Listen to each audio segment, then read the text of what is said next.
অক্ষয় কুমার আর রাধিকা আপ্টের প্যাডম্যান সিনেমাটা তো আপনারা সবাই দেখেছেন। সেই সিনেমাটা যাকে নিয়ে তৈরি, অর্থাৎ ভারতের রিয়েল লাইফ প্যাডম্যান অরুণাচলম মুরুগানান্থম এবার মনোনীত হয়েছেন নোবেল শান্তি পুরস্কারের জন্য। হ্যাঁ, ঠিকই শুনলেন, 2026 সালের নোবেল শান্তি পুরস্কারের জন্য ভারত থেকে মনোনীত হয়েছেন তামিলনাড়ুর এই সোশ্যাল অ্যাক্টিভিস্ট। ভারতের কোটি কোটি নারীর জন্য সাশ্রয়ী মূল্যে স্যানিটারি ন্যাপকিন তৈরির মেশিন বানিয়ে গ্রামীণ ভারতের নারীদের স্বাস্থ্যবিধি এবং স্যানিটেশনের ক্ষেত্রে একটা বিপ্লব ঘটিয়েছিলেন তামিলনাড়ুর এই সমাজকর্মী। প্রথম দিকে বহু বাধা, অপমান এবং সামাজিক কটূক্তির মুখোমুখি হতে হয়েছিল তাকে, কিন্তু তবুও তিনি হার মানেননি। অবশেষে বহু কাঠখড় পোড়ানোর পর তিনি গ্রামের মহিলাদের বোঝাতে পেরেছিলেন এই স্যানিটারি প্যাডসের গুরুত্ব, আর সেখান থেকে তিনি হয়ে উঠেছিলেন ভারতের প্যাডম্যান। আর এবার সেই প্যাডম্যানের নামই নোবেল শান্তি পুরস্কারের জন্য পাঠালো ভারত সরকার। তাহলে চলুন আজকের ভিডিওতে জেনে নেওয়া যাক ভারতের প্যাডম্যান অরুণাচলম মুরুগানান্থমের জীবনের এই অসাধারণ গল্পটাই বিস্তারিত। 90-এর দশকের শেষের দিকে তামিলনাড়ুর একটা ছোট্ট গ্রাম থেকে শুরু হয়েছিল অরুণাচলম মুরুগানান্থমের এই অবিশ্বাস্য লড়াইয়ের গল্পটা। তখন গ্রামীণ সমাজে পিরিয়ডসকে বড় একটা সামাজিক ট্যাবু হিসেবে দেখা হতো। মাসিকের সময় মেয়েদের বাড়ির বাইরে বেরোতে দেওয়া হতো না, বন্ধ হয়ে যেত স্কুল কলেজ যাওয়াও। ওই কয়েকটা দিনের জন্য যেন তাদের সমাজ থেকে আলাদা করে রাখা হতো। স্যানিটারি প্যাড বাজারে পাওয়া গেলেও সেগুলো ছিল অত্যন্ত বড় বড় ব্র্যান্ডের, ফলে সেগুলোর দামও ছিল অত্যন্ত বেশি। গ্রামের সাধারণ পরিবারের মহিলাদের পক্ষে সেই দামি ব্র্যান্ডেড প্যাড কেনা প্রায় অসম্ভব ছিল, তাই বাধ্য হয়ে তাদের মাসিকের সময় নোংরা কাপড় কিংবা খবরের কাগজ ব্যবহার করতে হতো।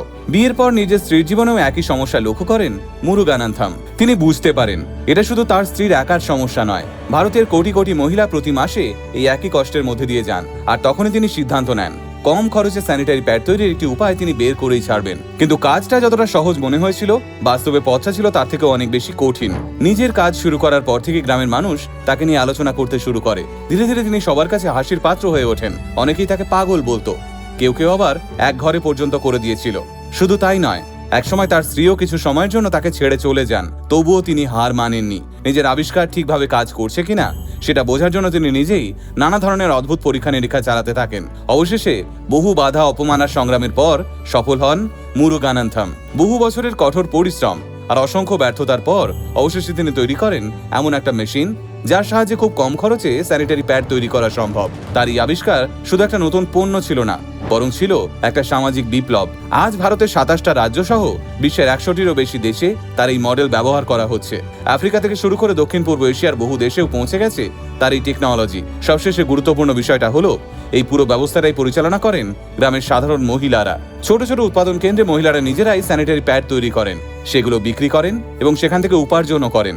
ফলে একদিকে যেমন সাধারণ মানুষের হাতে কম দামে স্যানিটারি প্যাড পৌঁছে যায়, তেমনি উপার্জনের একটা সুযোগ পান গ্রামের মহিলারা। তাই সবশেষে বলাই যায় অরুণাচলম মুরুগানান্থম শুধু একটা মেশিন তৈরি করেননি, তিনি চ্যালেঞ্জ করেছিলেন সমাজের বহু বছরের পুরনো একটা ট্যাবুকে। তাঁর প্রতিষ্ঠিত জয়শ্রী ইন্ডাস্ট্রিজ আজ সারা বিশ্বে পরিচিত একটি ব্র্যান্ড।